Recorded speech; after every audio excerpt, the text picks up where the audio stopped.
All right, good afternoon and welcome to Showtime TV Productions. I'm your host, Omar Rashada. Join me live on Facebook Live. I have some distinguished guests. Today we're going to talk about a very important topic called white privilege. And joining me in conversation live on Facebook, Zoom and Facebook Live is Noelle Duckworth, Paul Berry, Becca Cotto, and Dr. Sally Milbuey-Steen. Everyone, good afternoon and thank you for being a guest. Thank you. Thanks for having me. Yeah. All right. Okay. Always an honor and a pleasure, and All right, thank you. humbled to be a part of the conversation. Thank you, Omar. Okay, so we're going to have everybody just introduce themselves, to say, you know, who you are, your occupation. We'll start off with Noelle. Sure. Hi, everyone. My name's Noelle Duckworth, and I do a lot of work around public health and preventing violence and promoting health equity. Right now, I work for the University of Delaware's Partnership for Healthy Communities. But as Omar knows, spent a big bulk of my career working on domestic and sexual violence prevention. Okay, Paul. I'm Paul Berry. I'm the director of New Horizon and Black Feather Academy, which promotes using martial arts as a way to work with street violence and gangs and drugs for our inner city youth. Kids, basically all kids who are disadvantaged. Right. Okay, Becca. Sorry, my name is Becca Cotto. I'm the Director of Racial and Social Justice for YWCA. And our mission statement is right above me: eliminating racism and empowering women. Okay, and Dr. Sally, last but not least. I'm Sally Milbuey-Steen. I'm a retiree now, but for 27 years, I was the director of Delaware Parchment Terrace, which is an interfaith peace with justice group. And I'm now a graduate student in liberal studies. Having completed all the courses, but I'm just spinning my wheels trying to write my thesis. Yeah, I know the feeling. It's like a full-time job, you know. I know, but escapism looms large. All right, Dr. Sally, I want to start off with you and ask, how would you define white privilege? Well, I think white privilege, you know, for prejudice to work in our country, we have to be, the dominant group has to be fed a lot of misinformation about itself. And that gets absorbed, you know, that gets internalized in us. And then we start acting it out. You know, we find ourselves, we don't even have to think about it, but the whole world just seems to be oriented towards us as a yardstick. For example, if I were to buy a house in a different neighborhood, I wouldn't really worry about whether people would accept me or not. Or when I'm at the university, you know, people don't come up to me and say, oh, you're here because of affirmative action. But there are just a lot of things that make life more difficult for you, Brother Omar, than for me, just from skin color. Okay, so I want to stay with you, Dr. Sally, and I'm going to address this question to everyone, give everyone an opportunity to answer this. At what point in your life did you come to, were you aware of white privilege? Let's start off with Dr. Sally. Yeah. Well, I think it took a while, but about 25 years ago, I started getting involved with Healing Our Nation program, which Rita Starr started. And I think one thing that saved me is many people, their first ideas of people from a different group come in early childhood. And one of my earliest memory really of a person, of an African-American, was my sister. One of my sisters could pump really well on the swing. She could go really, really high. And we lived, my father was a Methodist minister, and across the street from the area behind the church, there were African-American families living in houses there. And she went really high, she fell off the swing.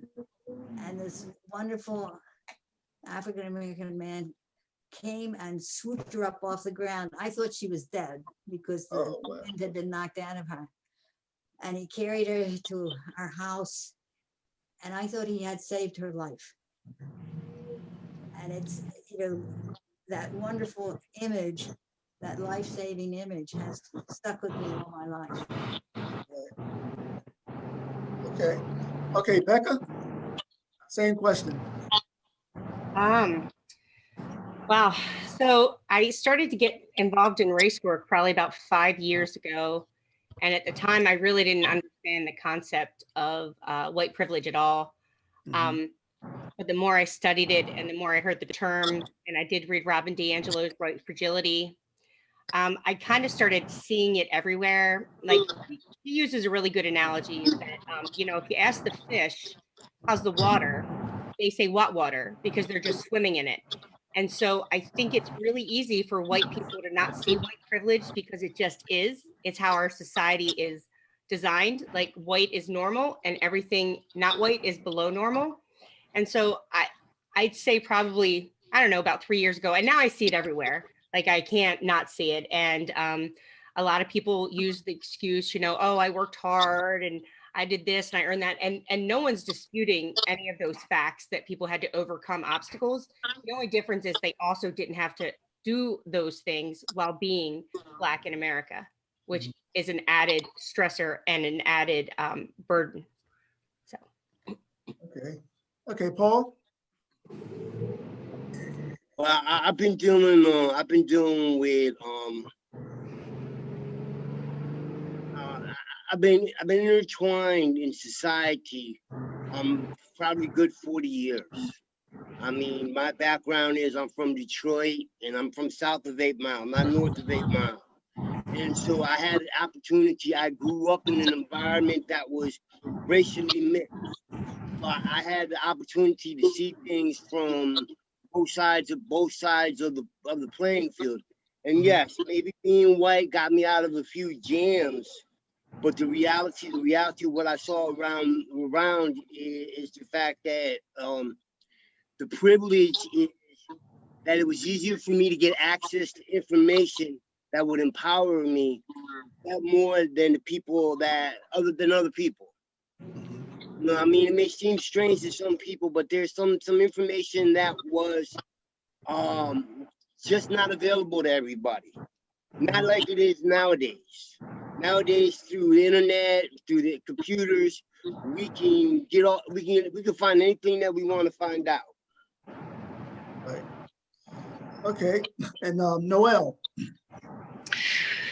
Yeah, unlike Paul, I did not grow up in a racially mixed neighborhood, and that's also, I believe part of white privilege is that we are not naturally, or society hasn't organically kept us together because of racist policies and residential segregation. So it's I think much harder to have connections because the way things are set up. I got quite a schooling because when I was 18 and I graduated high school, I got married to a soldier in the Army. And I moved around and he was enlisted, and most of our friends and people, around us were African American. And so I spent time getting to know African American and people and Latinos and so many people that give their lives to military service in our country. And I spent holidays, for the first time having Thanksgiving with Black families from Chicago, and I held their babies and I changed diapers, and it really that was probably the best education I could have gotten. My parents were very disappointed that I got married young, didn't go right into college. I went to college, I completed it, And one day that it really struck me was we were stationed in Fort Campbell, Kentucky, and I was a college student. It was my probably 4th college in 5 years, 2 countries, 3 states. And I was going to Austin Peay State University, which has a lot of the local folks that go there, the local students it has a high to this day demographic of Black students.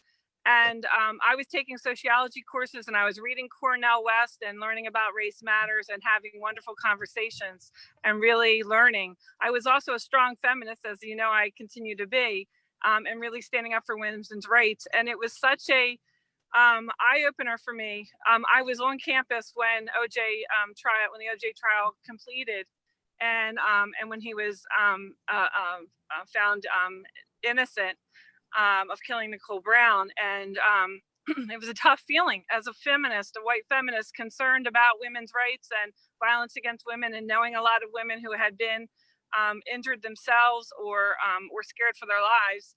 And also being at a college where people were celebrating and cheering. And it really made me have conversations and have a reckoning with myself about why that was still important, how I could hold space around also being very concerned about women's violence against women and girls, and also Black women and girls, especially dealing with both sexism and racism and classism as well. And also realizing that it was a celebration of pointing out white privilege and what a difference it makes when you have money and you have an attorney and you have celebrity power and things like that. Right. You know, I've been going back and forth debating this in my own mind when it comes to white privilege. So I want to throw this question in the air for whomever want to address this question. I say to myself sometimes, you have whites who are poor, who live in subsidized housing, who receive food stamps, who may receive welfare, and living in not so highly economic conditions.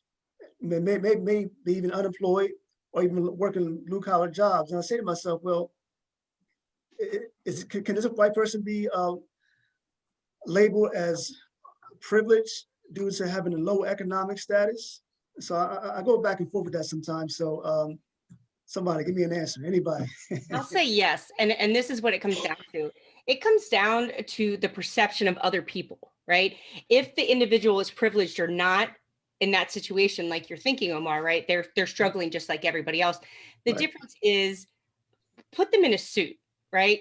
Walk them into a bank, right? There's a whole different aspect. And I would almost go to the other end, okay? And say, no matter how educated a Black person is in America, no matter how wealthy they are in America, right? No matter how successful. At the end of the day, Barack Obama is a Black man down a dark alley with a police officer. And that's how I feel, is that there's just this little aspect of perception. It's I think Dr. Milbuey, is it Steen? Steen, yeah. Steen said Just earlier, Sally. yeah, it's the prejudice. It's just this unconscious thought in people's minds they don't even think about. It's simply, honestly, the same exactly dressed poor man walking down the street, they're Black or white, does a woman grab her purse? Right? That is privilege or lack of, right? I mean, we could go the other way and say that everyone's not treated equal. Maybe there's not white privilege, but maybe there's a lack of privilege for others. Either way, it's not an equitable society. So I would say yes, because white skin gets you in certain places that Black skin never can. I think one of the things that white skin does is it gives you the benefit of the doubt. You know, if something happens and you're being judged, you get more slack, if your skin is white in our culture than if it's Black. I think one thing I've shared with people, and it seems to at least help get us to a common ground to have a conversation, is, when you talk about any type of privilege, we're not saying that people don't have hard lives and haven't had suffering. We all need to come together and connect around how we suffer and how we build our own resilience. But for white folks that feel like they haven't had an easy life, and who are you telling me you have no idea what I've been through? I try to validate their challenges and their suffering, but also say it's just that we're not saying your life hasn't been hard. It's just that the color of your skin isn't something that's made it harder. I see things from a different perspective because I fit into that category that which Mr. Omar was talking about, where I come from this side of the tracks. What I see about white privilege, I may get the benefit of the doubt, but it also depends upon the type of people that you are affiliated with, and I look at it from that aspect as I see suburban America and the glass houses that a lot of people live in suburban America, and in urban America, you get what you see. And I think that's the big difference. We talk about perception is, once you cross a certain street in Wilmington, you want to make sure your windows are closed. It's all about perception, and it's how people see, how people are seen from their eyes. And a lot has to simply do with the fact that suburban America is not exposed to the inner culture of the cities. And the difference between having somebody there being real. It's, like I said, I mean, it's hard to describe unless you go through it yourself. And my experience has been that it's like, as long as you keep yourself honest and real, that's what I get from living in the city. And that's why I like living in the city, is because it keeps me on my toes. I have to be real, and I have to pay attention to what's going on around me. All right. Hey, Paul, I want to stay with you for a moment. Because you and I first met several years ago. You were staying in the Concord Avenue area, which is which is not the suburbs. Let me put it that way. So I want to ask you a two-part question. The first part is, being a white male who lives in the inner city of Wilmington, did you ever feel as though that you were or have you ever experienced being discriminated against whites from the suburban area who may know you? And then my second question is, well, I know you're a martial artist, but being a white male living in the hood, do you ever sense some type of fear? To answer your first question, I have a lot of friends that is from the upper class of white America. And we have a decent rapport. The one problem that they have with me is I'm too honest. If I see some things, I'm gonna call it what it is. It's like in the neighborhood, I live on 4th and Scott now, and moved from Concord Avenue to 4th and Scott. And if I don't keep up doing what I'm supposed to do and being real about something, I'm a phony. And being in the city and being in the urban communities, people see that and they feed off of it and they can go through it. Now, having a fear as a white male, no, I got too much of an ego for that. I'm stuck on stupid when it comes to that. And plus, I say it because of the fact that the area and environment that I grew up with is the fact that it's like, it's all about how I come across to people and I treat people. When I lived on Concord Avenue, I had a community center right across the street from my house. People didn't know what to think with till they saw me actually interacting and living in the community and working with the kids, and also not afraid to talk to the guys that were on the block and be like, look, this is a kid environment, Plus, like I said, I'm a little off the wall too, so it's like I don't mind going bat for bat, and I think that shows because of the fact I'm not afraid. You're a human being just like me. Right. Let me throw another open type question to anyone who wants to address this. I heard whites in the different debates say, well, listen, I do not own any slaves. Don't blame me for what my ancestors did to your ancestors. You blacks are always crying racism. You always crying privileges. Listen, don't blame me. You got to work hard, just like I did. How do you respond? Go ahead, Becca. Go first, because I will tell you that's kind of how I got where I am. I was reading the new Jim Crow, And I got, it's very easy for a white person to say those things, right? I am 100% Irish. So my grandparents on one side came over and my great grandparents on the other side came over. And so as I'm reading the book, I got through all of this, this, I wasn't here, this, and it's very easy to have that disconnect. And I got to Bill Clinton's policies and the crime bill. And I realized that at the age of 19, I happily pulled that lever, because back then there was a lever. I happily pulled that lever and didn't pay attention to one policy that went into effect. And that literally is the moment that snapped in my head that I took responsibility for. Here's the other thing. It took my family one generation to become white in America, right? One generation. And so that's what I say is that that is privilege.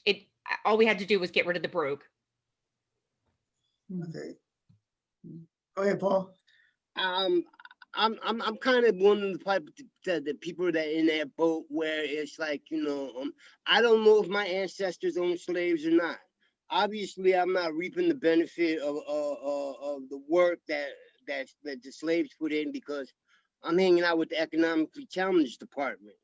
And so when I talk to people and I sit there, and I don't like, white guilt is something that's a new word in America. And I feel like the fact that nowadays we are given a plateau. We're given opportunities to overcome our obstacles. And I think one of the things that I don't see a lot of the inner city exposing those opportunities to get from point A to point B. Like, the Small Business Administration was looking to deal with a lot of minority businesses and overstepping some of the other people because of the fact they kind of want to throw everything in there and try to get the pot going. I'm trying to be careful on how I talk too, because sometimes my language doesn't always come out correct because of the fact now we have to speak in a politically correctness mentality. But if you're going to call something what it is, then it needs to be real. No, I don't feel that way when it comes to that. I mean, I look at America as a corporation, and these businesses and these businesses are the ones that are making money, not me. If we stand together, we should be able to reap all the benefits of what's going on. But right now, it's like, no, I don't play that. And I'm a firm believer of that. You know what I mean? It's like, what happened then, there's nothing that I can do about it. If I had a time travel machine, I might go back there. I might go a little farther than that and see what I could do. But I don't know. And so I can't be guilty for something that I wasn't a part of. Well, I think that,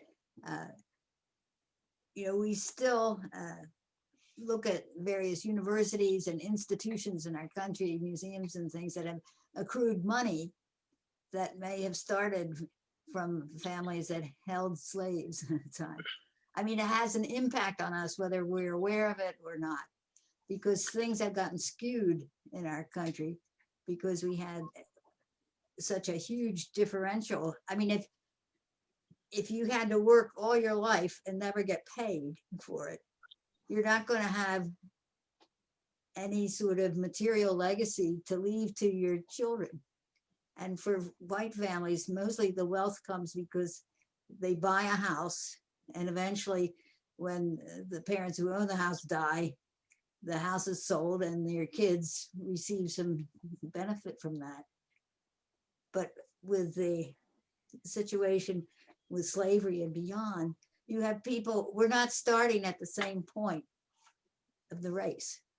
Some of us with white privilege are maybe 2 feet ahead of the starting line at the beginning of the race. And it has an impact on how far you go. And the health work that I do, Omar, I invite people as well to build on the wonderful things that all the other guests have said, is to look at the health data. If we really look at how children are faring today and how we know that children whose parents have lower levels of educational attainment, have not had access because the grandparents didn't have access to college, and things like that, their health they are much higher risk for poor health outcomes. So we see families who her health and well-being are impacted, and that's clear through those social economic factors, through not having inheritance wealth, through not having access to education, through not having access to healthy and affordable housing. That plays out in their health and well-being. And so you can't deny it when you look at that health data, and say we're not at the same place. And I'd also tell people that would say that if you think we're at some sort of evil, even playing field, then show me your neighborhood. Show me what your neighborhood looks like. Let me see who you live amongst. Let me give me a list of who you've had over for dinner in the past 5 years. Who do you commune with in your place of worship? Let me find out what your child's school looks like, and who are some of their close friends, and who do you have over to your house for barbecues? And so let's really learn about how you have worked hard, because white people don't need to think about white privilege, but we need to think about, and we have every responsibility to break down those structural barriers and dismantle a system that allows segregation and unequal opportunity to occur. So we have to work much harder to figure out, to make choices in our lives to break down those barriers, because systems of oppression, the way they work is that once they're set up, they perpetuate themselves. We can just sit back and find the remote and go about our lives. And those systems of oppression are working actively to make our lives look different than they should be if it weren't for those Jim Crow laws that Becca talked about. So we have a lot of unworking to do to dismantle the structure. And it starts, I believe, in our own lives and figuring out choices that we make on where we live, where our child goes to school, who we commune with, how hard we work to have deep, meaningful connections and relationships with lots of folks from different backgrounds, and understand what their lives look like. Because I think one thing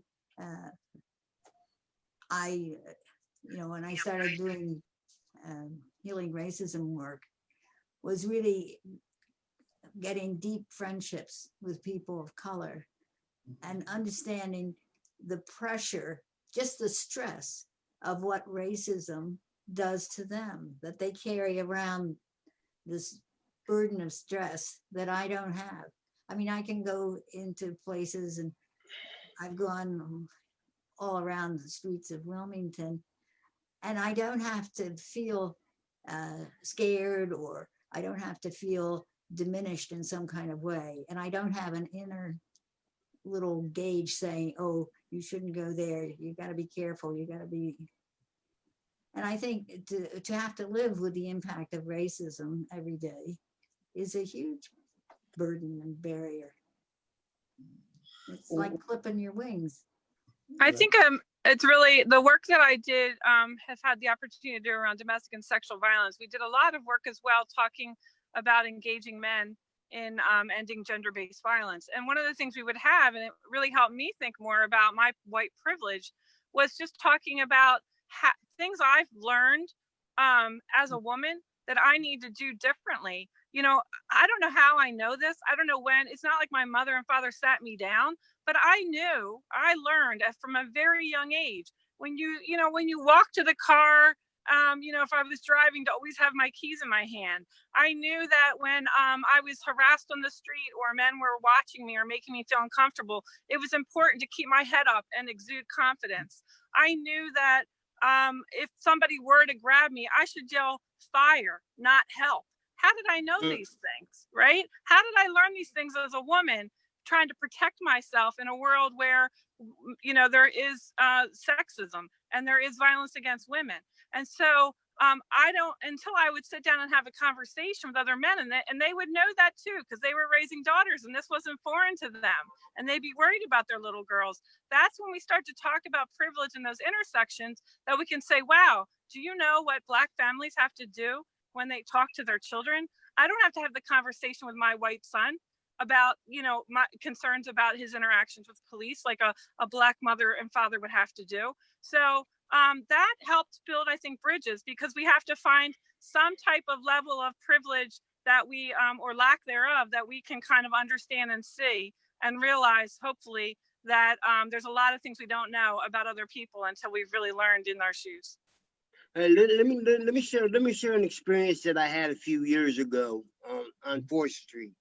I had rented out a property on 4th and Delmar next to the old clothing store where, unfortunately, where them 2 boys were murdered. The barbershop next to it, I rented it out and was converting it into a little community center. And when we were doing some work, some of the young boys would come in and we would sit there and we would mentor them. And one day we had an opportunity to have some involvement with the local police department. And the interaction that we had was not a very good one, because of the fact that the police officers, a lot of police officers speak out of ignorance, because I mean, I understand they're trying to control the neighborhood and stuff like that, but they were more concerned about the young man that was next to me and myself and about the building that I was in. And they were very, very impromptu about it. So it's not just when we look at racism, yeah, it's kind of I'm trying to find a word at it. It's hard when you have black skin. I understand that and can empathize with that, but it's not. It's also how you present yourself in a conversation and how you present yourself overall as a person. And I say that because I tell my daughter, who is she takes after her mother and has the dark skin color, that it's like, you know, when you have a problem, be courteous and be respectful. You know, you don't see a lot of that. Like the young man that was next to me, you know, I was trying to just always making sure that I'm tagging him about being respectful. Let the people that have some responsibility take over and be in the conversation. And that's what really kind of downloaded this the escalation between myself and the law enforcement. And thankfully it didn't get out of control. But it raised a lot of eyebrows on you. Just never know who you're talking to when you're on the street. And I agree with the young lady talking about the awareness that we have. Yeah, it's a little bit, to me, it's a little bit, because I hear it all the time in the community about, you know, when you're seeing police officers and you're in law enforcement, be respectful, calm down, don't get emotional, don't shoot off at the mouth. The reason why is because I always shot off at the mouth when I was younger, and I got my ass kicked. You know, that was a part of the fact, if you got balls enough to say something, you should be able to understand. And I didn't have to worry about that extreme of dying, but it's like you had to learn how to have some kind of respect, regardless of what's going on. Right. You know, Noelle just mentioned that she didn't have to talk to her son about the police as African-American children. Becca, you have a son. Have you and your husband ever had to sit down? And I don't know, I guess he's a teenager. I'm not sure how old he is, but have you two had that talk with him in terms of what to do if stopped by a police officer? No, and I will say, you know, my husband is Latino, but my son comes off probably looking just tan. Okay. And so we never had that conversation. I didn't even know it was a conversation, to be very honest, that occurred when he was a teenager. He's 27 now. But you know, like Omar, let's talk about, like, remember we were in that conversation around racism class, and we did the privilege walk, right? And what was most surprising to you was that my husband was right next to you on that wall, right? All the way back, right? Now, here's the thing. My son is a doctor. Okay. So he came from, and it's interesting, Paul, because I listen to you talk, and I would love to live in the city. My husband grew up in an area that was very non-affluent, didn't have money, you know, they lived on government services and everything. And now he works at JP Morgan and he's a vice president. So it is not a typical story, Paul, at all. Believe me, I will not say that, like, you know, it's a 1 in a million, and he's worked hard for what he had. But it's not, he also had people along the line that guided him in the right direction. And I think that's really important to have that, and people that love you sometimes even when you mess up, as opposed to kind of throwing you away. So no, we never had that conversation. I will say that, you know, my daughter was pulled over once and the cop held the gun. She's a lot darker than my son, but I don't mean held the gun, just put his hand on his hip. But the car was also had been reported stolen, but it was her car that was stolen, which is funny. But if I get pulled over by the police my whole life, my concern is, and I've done tiers, my concern is my insurance rate. My concern is paying that bill. I have never considered anything else. However, when we drove down south and my husband got pulled over and he got out of the car, I got out of the car with him because I knew there's a such thing as white privilege, and I was going to stand there because you never know what kind of mood somebody's in a particular day. And my husband's brown. Right. But you see, that goes to the whole conversation when we talk about, you know, which is probably hopefully going to be getting into this conversation too, about the difference. When they might, like I said, my daughter is Jamaican and Polish, and she takes after her mother's side. And it goes back to the conversation, and she's getting ready to start driving. When scenarios happen, you just keep your head down, quiet, and be respectful. You know, and when you're looking at dealing with law enforcement, I mean, cops have gotten a bad rap, and they do some really stupid stuff because of the fact a lot of innocent lives have been lost because of the fact situations have gone out of control. But a lot of people don't understand when you're dealing with law enforcement is they got so much extra stress going on. You don't know what officer is going to show up. The one who wants to be obedient to the law, or the one who's just a second away from snapping. So that's the reason why I insist on my daughter, and I tell her friends the same thing. The kids we had at the center, you know, don't be a douchebag. Just be quiet, be respectful, and it's hard because these kids are emotional, and the emotions get sometimes to the best of them, and that's what gets a lot of people caught up. Why I say that? Because I am white, and I was that emotional guy who got caught up in a whole lot of BS.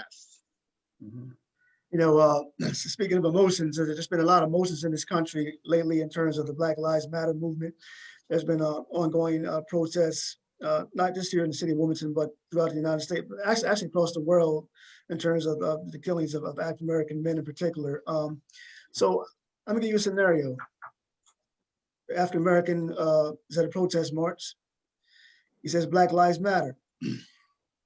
Someone white, maybe at the same march, it says, all lives matter. So let me just ask you as whites and in this country, what is your stance in regards to the Black Lives Matter movement, or the Black Lives Matter versus all lives matter? Let's start with Paul. I believe right now it's time for Black lives to be able to be recognized and be brought up to that level of getting on that even playing field. That's what I understand about Black Lives Matter. And when we look at that, where everything's starting to become more quality involved. You know, I'm not just talking about black, I'm talking about the black, brown, and yellow and stuff like that. And I do sometimes get offended when we start talking about, when some of the people that I socialize with, when I talk about all lives really do matter. But we're talking about right now at a time in our history where we're truly trying to live that democracy where all men and women are created equal under our Constitution. That's what we need to try to get to. And that's what I look at Black Lives Matters, trying to push that up through the ranks to get out there so we can all be on an equal service and an equal ground. Right. Noelle? I just had this conversation with someone. My son wanted to wear a Black Lives Matter mask to school, which we allowed him to do. We haven't had to have the conversation with him about his experience as a white boy with police, but we do have to have the conversation with him about what it means to stand up for what's right and good, and what kind of white rage and hate he might experience wearing that mask. But a woman shared that she thought all lives mattered. And I said, you know, I couldn't agree with you more. All lives do matter. And I'm going to invite you to work with me and my family to make sure that that's the case. Sadly, we know through, through all the information that's available and the research and the science and clear fact that Black people certainly are injured and killed at much higher rates than white folks. And we just can't stand for that anymore. And it can't, I don't believe it's a matter of one bad cop. It's part of a culture and a system. It's structural, and racism is systemic. It's built into everything. And we have to work one by one to, dismantle it. The thing that bothers me the most is the Blue Lives Matter, because one, no one is blue. You decide that that's the profession you want to work towards. And it doesn't mean that you can't work internally to try to make that system improve. I work for higher education. They're pretty elitist, and they've done a lot, and they work, and it's a lot. I consciously took a job in a university to try and do racism work, because I believe that all people need to have access, and that there's a lot of work to do in mostly white-led institutions. So it is everywhere. But that's the one that bothers me the most. I think All Lives Matter, we can make a case because that is a point of connection. But I also believe that it's used as a weapon to silence the Black Lives Matter movement. And I try to embrace it as an invitation. I think especially if it's said after someone has talked about Black Lives Matter, it's said in a way that's a put down. And it's unfair, Right. So ideally, we want to get to the place where all lives matter, but we're not there yet. Yeah, I was going to say, that's my exact point, is until we can say all lives matter and it's a fact, yeah, I'm going to scream Black Lives Matter, Brown Lives Matter. Yeah. And when that's the case, to Paul's point, all lives matter. Mm-hmm. I mean, we cannot deny that in this country, we are much more able overall as a country to to accept the death of people that are not white as opposed to people that are white. Even in that movie, A Time to Kill, when he tells the story, I don't know how many of you have seen that, when the lawyer at the very end tells the entire story of a little girl being raped, and in real life it was 4 white men and it was a little Black girl, and he tells the whole story, and at the very end he says, now imagine she's white. And all of a sudden, you just saw everyone's aha moment going, it matters more. Like all of a sudden you realize that's what got people's attention, is if she was white, we wouldn't even be sitting here getting these people off. I agree. Yeah, as I was thinking about this particular program this afternoon, I was thinking about some scenarios. Scenario number 1. John Black, African-American male. He gets caught with 25 grams of cocaine, goes to court, sentenced to 10 years in prison. John Doe is white male, 25 grams of cocaine, goes to court, 1 year probation. John Black, riding 80 miles an hour in a 40 mile zone, sorry. He gets a $35 ticket. John Doe does the same thing, gets a warning. Is this racism or is this white privilege? Can I answer that question? Yeah, but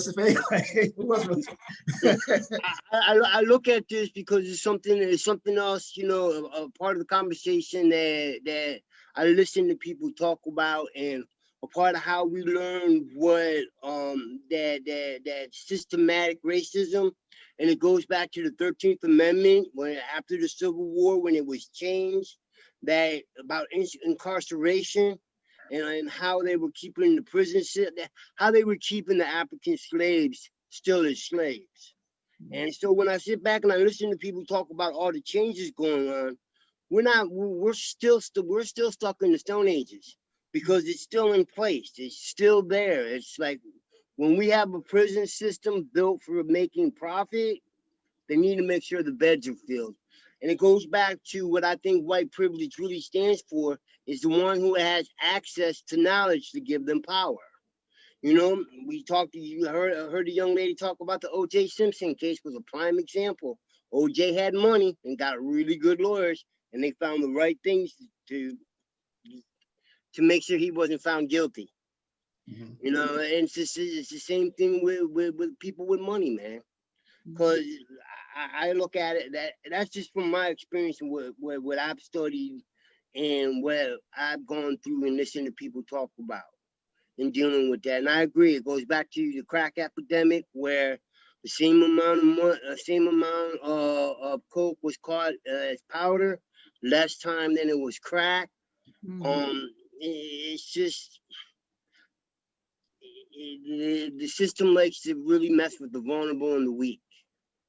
Yeah, I think that honestly, Paul's point, and he keeps going back to this, and I think that comes from his personal experience, is an entirely different conversation, because there is a socioeconomic class. I don't want to say filter layer to this, right? It's really, and I can't really answer it. It's something I sometimes still struggle with, but I go back to, like I said, at the end of the day, even Barack Obama is a Black man in America, right? It doesn't matter how educated he is. It doesn't matter how successful he was. People look at him, and when he was elected, people couldn't believe that there was a Black man that was president. It had nothing to do with the fact that he was a man or any of his other attributes. But I think there is another conversation that is not necessarily white privilege. It's class privilege. It's socioeconomic privilege. Right. And yes, money and education can take you, like I will say that's how my husband is where he is now. And we live in white suburbia, to your point, Paul. We are upper middle class, right? And that is possible. It is not common. And not only is it not common, it has been proven that often, especially Black families, when they get to that level, they don't stay there. And it's because things are against them. When I say that, means when they walk into a bank, even if they make the same amount of money as a white person, the bank tries to give them a higher interest rate, even if they have the same credit. And so Black people are still not treated, even if they're what we want to call, because it's capitalism, to your point, Paul, even if we want to call the American success, right? And they have the house and the cars and the family and the picket fence, they're still not treated in very slight ways that people don't even realize when it comes to wealth equity. I think, to Dr. Stein's point was like, it's generational, but often Black people that get to this point don't get to keep that generational. I mean, the statistics say it. So, but Paul, I think that's a whole nother conversation that really, Omar, you might want to think about having is, does class and socioeconomic stance change the conversation around race? Because I think it is. I think it does. Yeah, that would be a great topic. Okay, Dr. Sally Noelle, you have any comments about that? The question? A dear friend of mine was telling me, that if she realizes that she needs to get something from the store, she was painting a room, and she was in sort of paint clothes, and she needed to get more paint, but because of the color of her skin, she felt she had to dress up a little, and she had to clean herself up before she could just run into the hardware store and say, I need a gallon of turquoise paint. And that's not a pressure that I have in my life. And all those pressures build up over time. I don't have to think, am I going to be followed when I go into Home Depot, or if I go into Target? Are people going to be watching me? And I think that that's very wearing and creates a lot of stress, and it creates a lot of health inequities too. Yeah. All right. Becca, I want to go back to you. You work for the YWCA, and you and I met maybe about a year or two ago. I'm not sure how long it was, in a racism study classes where different people from different cultures come together and talk about issues that affect cultural relations, race relations in this country. If you want to educate the people who was watching about the study circles that the YWCA is currently doing. And correct me if I'm wrong, but I thought you guys had a program on white privilege maybe about a year or two ago. You had some educators talk about the subject. Okay. We did. This is a really interesting conversation to have right now, Omar, because we are kind of slowing down with our conversations around racism. And I'm going to tell you why. Where we are in America, I don't think that white people need to sit in a room with Black people and hear stories about how you get followed around and need to keep your receipt, how when you get pulled over, you get treated differently. We're past that time. And so I've had very lack of interest from facilitators and participants that are not white in these particular programs. I can tell you, since it happened, my list of white people that want to get in a room and have conversations with Black people has grown. And so we are moving a little bit, well, one, because I'm white, but we're moving towards educating white people in different ways in 2021. And part of that is learning our real history, the real history in America, because we don't even realize when we bought slaves from Africa, they came with that intellectual property of farming. We didn't teach that to them. We didn't teach them how to farm. We didn't teach them agriculture. They came with that knowledge and used it to make white people wealthy. And that's just like, that's just a tip of the iceberg. But many white people don't know things about redlining, right? Many white people don't know after World War II, when Black men came back with the GI Bill, they were not able to get those low interest rates. They were not able to get those college, the money to go to college for nothing. They were excluded from that just because of the color of their skin. So long story short, we're going to do something on history. We're going to do something on policies throughout history and now that oppress Black people. We're also going to do how to be a good ally.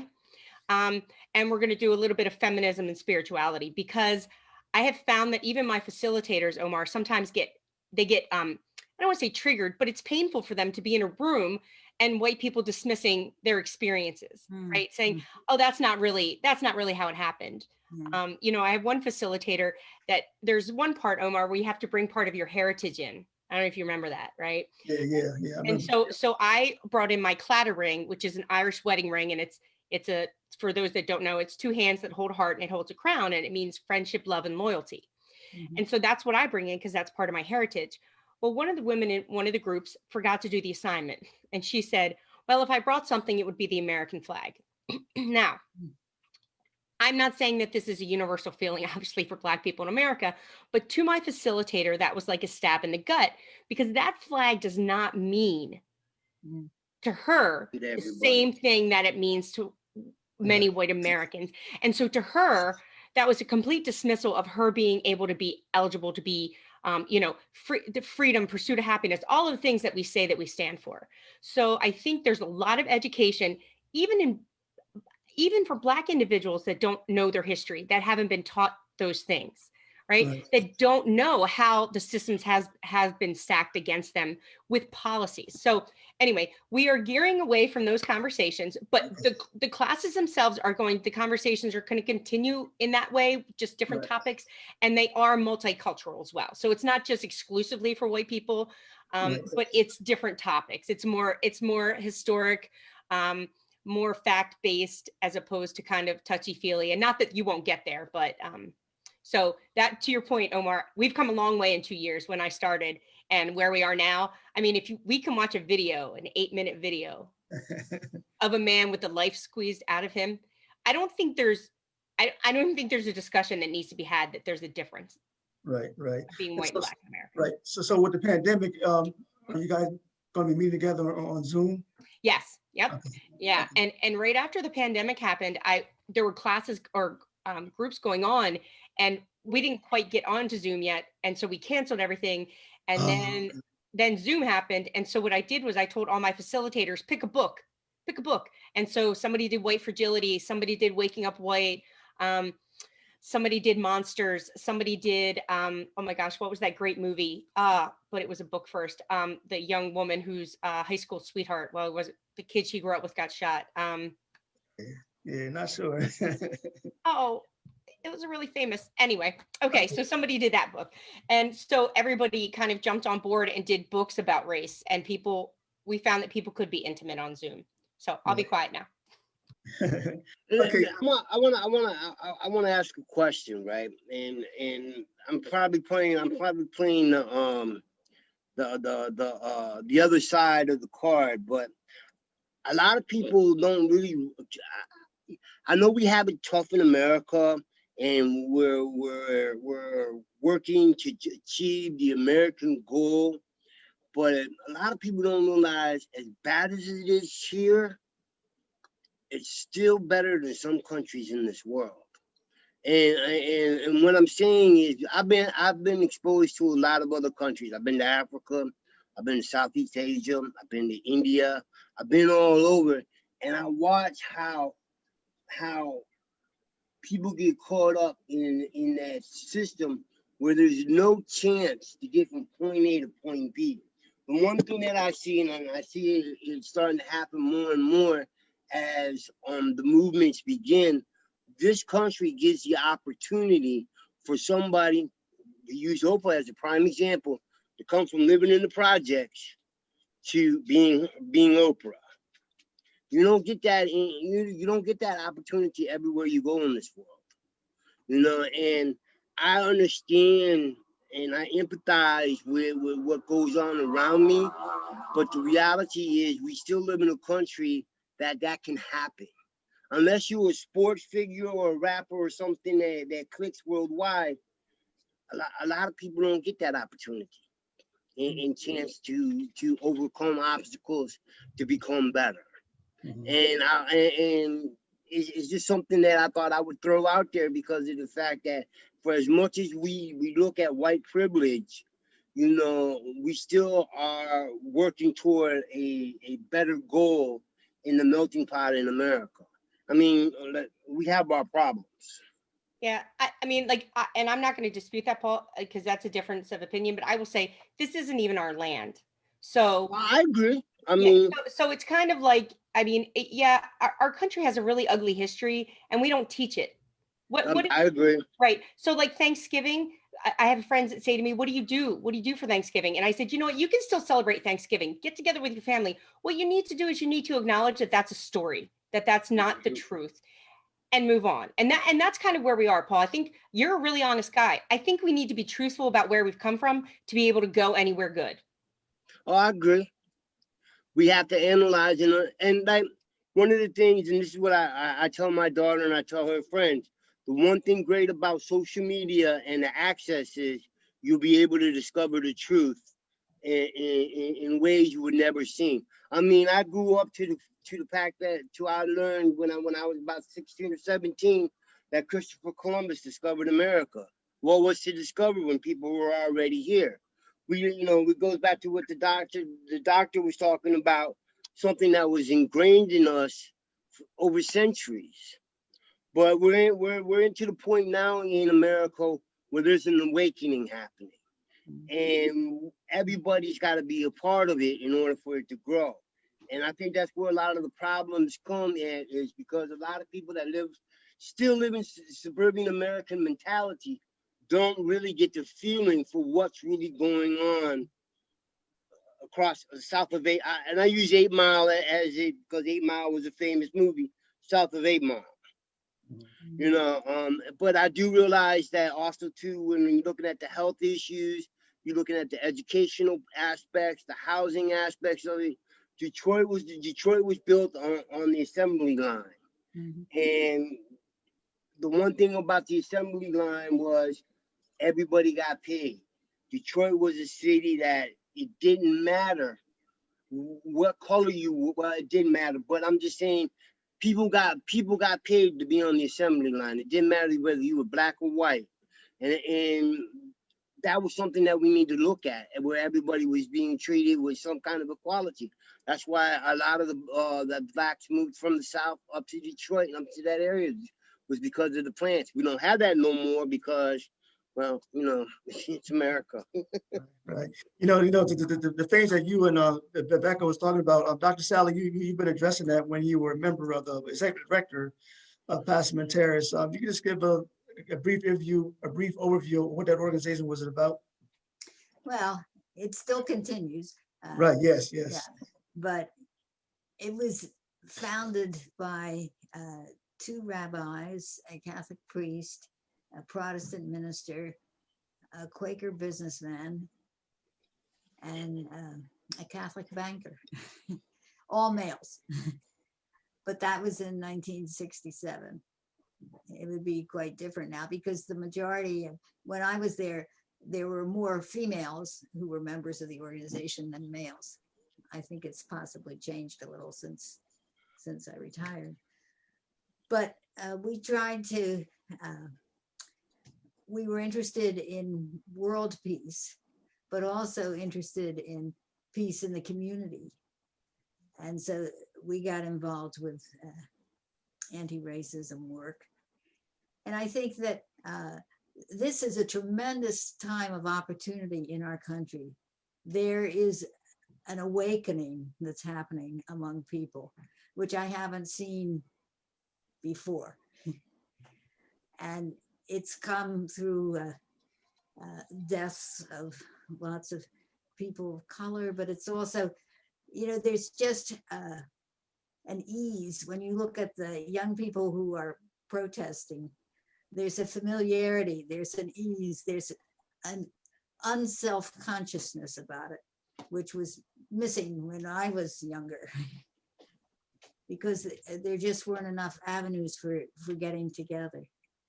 And I think, you know, it's about time that this awakening is coming, because our planet is in peril. There are so many existential realities that we face that if we can't unite together, it's very difficult. You know? All right. For Dr. Sally, Becca, and Noelle, I want to ask you three in particular. You've been involved with a lot of organizational work. You speak out against injustice that's happening against African Americans and other minority groups. I'm just curious, have any of you three ever got backlash from other whites in terms of the work that you do in terms of speaking out, standing up, being involved in demonstrations, protests, whatever have you? What was your experience like in terms of if you experienced any backlash from whites in particular? Let's start off with Noelle. Yes, and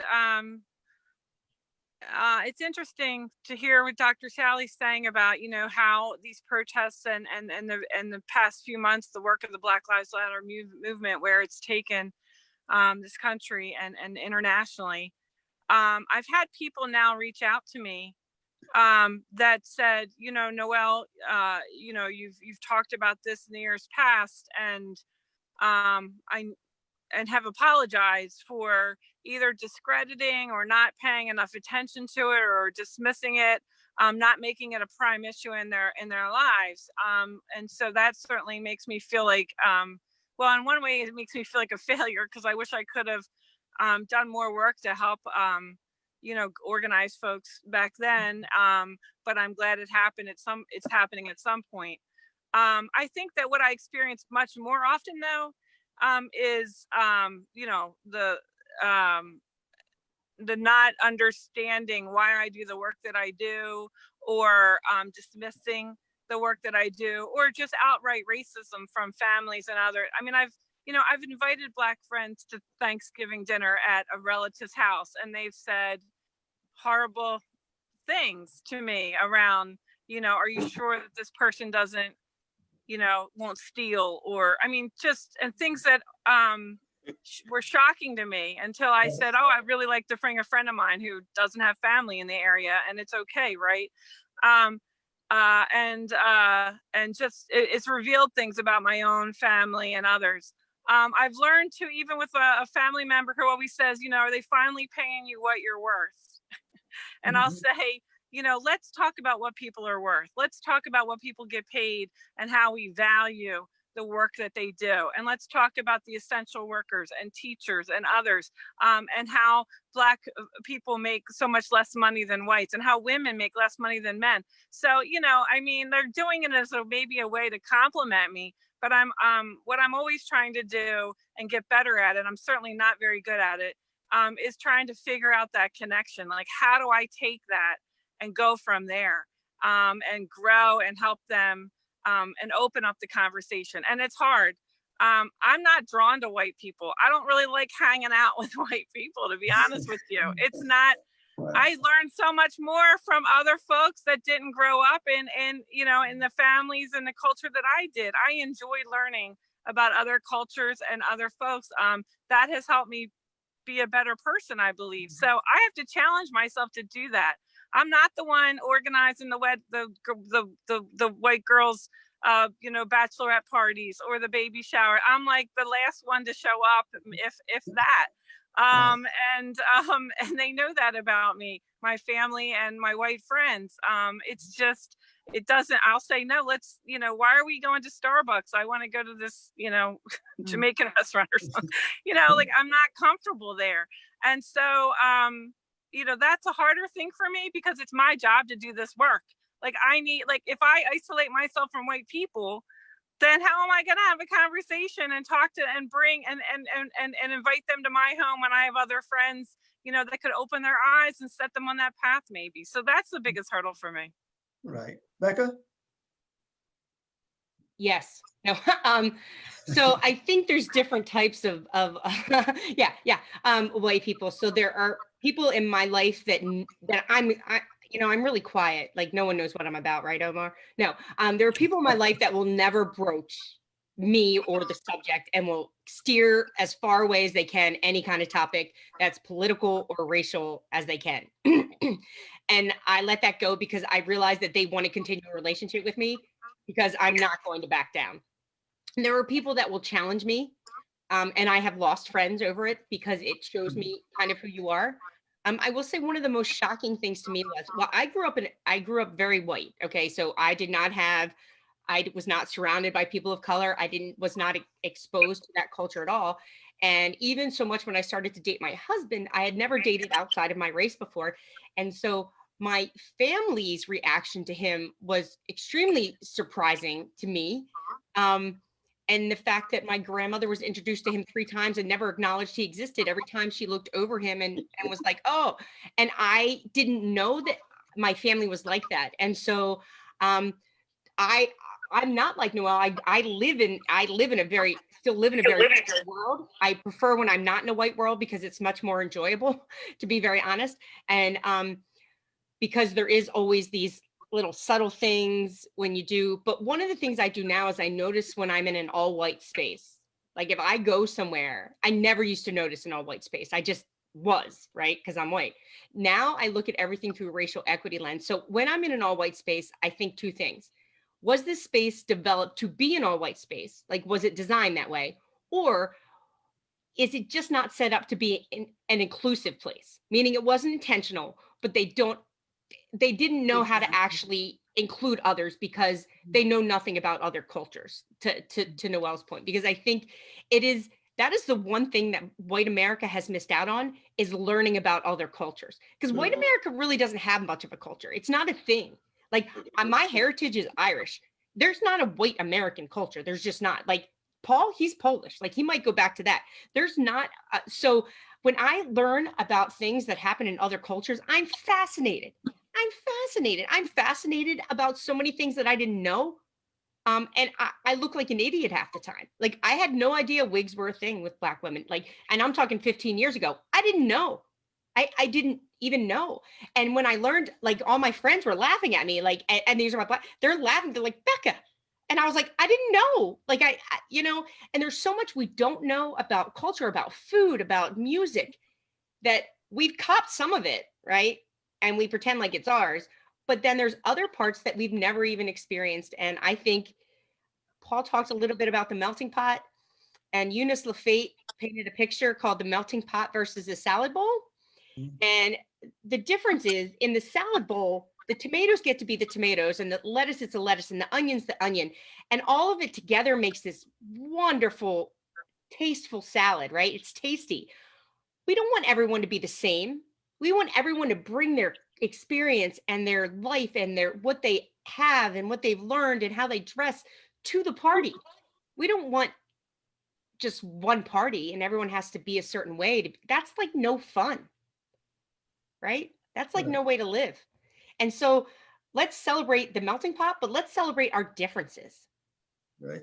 Dr. Sally. Well, I think one thing that I have acquired and all this stuff was recognizing prior to being involved with the anti-racism work, how much fear white people carry around about people who are different.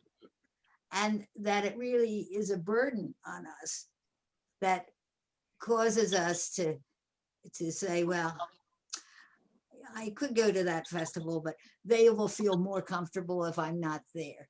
You know, all these crazy excuses we give ourselves. And so, you know, what I found is just wherever I am is where I belong. Because that fear was causing me to cut myself off to experiences that were very enriching.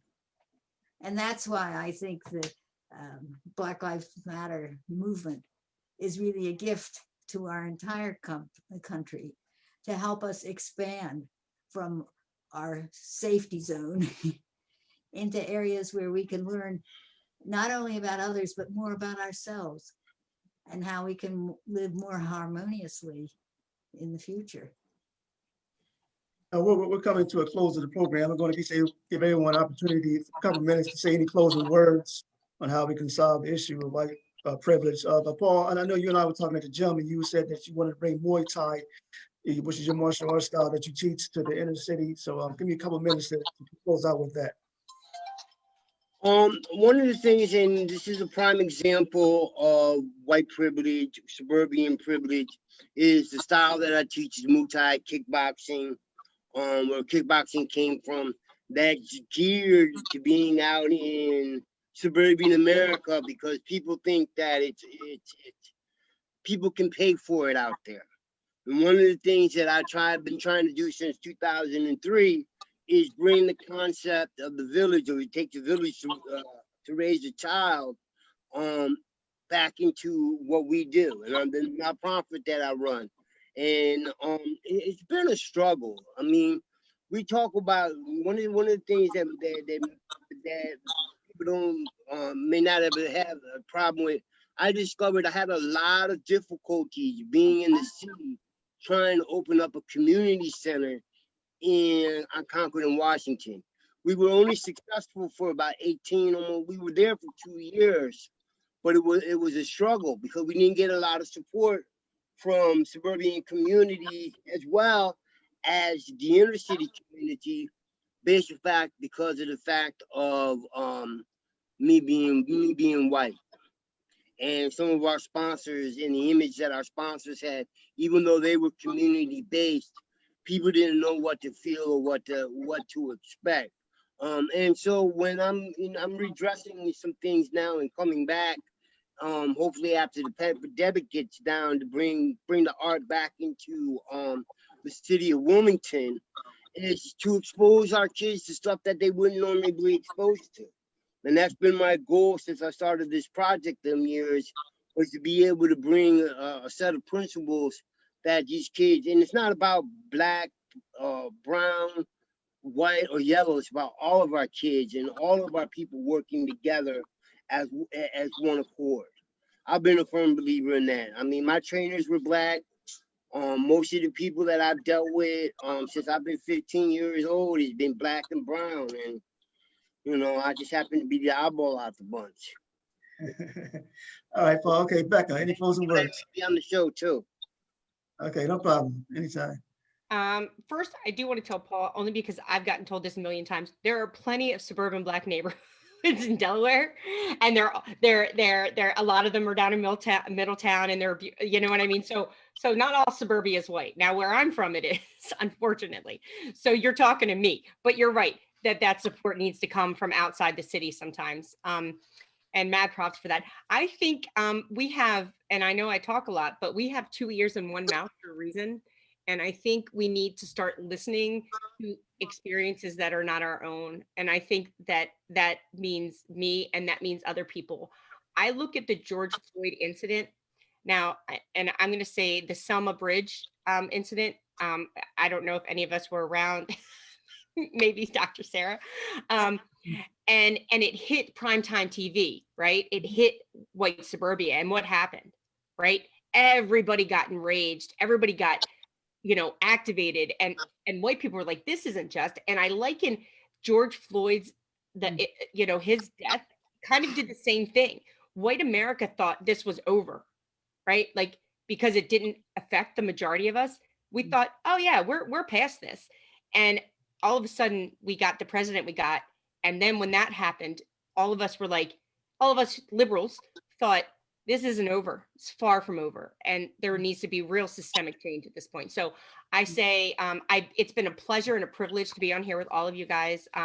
I love that every one of you are fighting in the areas that you are. And thank you for being here with me today. Thank you for having me, Omar. And just keep up the good fight. All right, thank you. All right, Dr. Sally. Thank you, Brother Omar. It's always a pleasure to be on your show. And I think that these conversations are very, very important. But as I said earlier, we are at a different place than we were 30 years ago. And each of us has a contribution to make to push it even farther. Because in the end, it's justice is really just us people. We can to make life fairer for everyone. Okay, and Noelle. Take us home. Thank you again, Omar, for inviting me. It's always an honor to be a part of the conversation, and it's also hard because I have so much work to do. I know I make mistakes, and I know I get things wrong. I'm sure I got things wrong today on the conversation. What I love is that I have Black and brown friends that will tell me how I got it wrong, and we can have open and honest conversations around how I need to reflect and make change. So I'm delighted that people are standing up and that white folks are protesting for Black Lives Matter. What I want to see is translating that into action, understanding what actions I can take, things like making space, not using my voice as much, but creating opportunities for Black and brown people to have their voices be visible and have work and funding and resources and programs centered around their lives for a change, and really doing the work behind the scenes to make that happen. That's not work that gets headlines. That's not work that gets Facebook live streams. So I have to work on that, because I personally get a lot out of these conversations and being invited to do that, and I have to reconcile that, and that's hard, because I want to keep having change happen, but I also recognize that staying out of the way is probably one of the best things I can do, and charting a path and stepping back, serving the coffee, washing the dishes after the meetings and the organizing, or whatever the case may be, is the way that I need to be helping. All right, I only thank the studio audience, or the audience, the Zoom audience, Facebook audience for tuning in. Just likes, follow, and share. I only thank all four of you for being a guest on today's program, and I'll be reaching out to you guys when I do other topics. So you guys are great guests, and I thank you all for coming on. Thank you for letting me be on the show. No problem. Have a great weekend, guys. Yeah. You too. Y'all be blessed. All right, thank you. Thanks so much.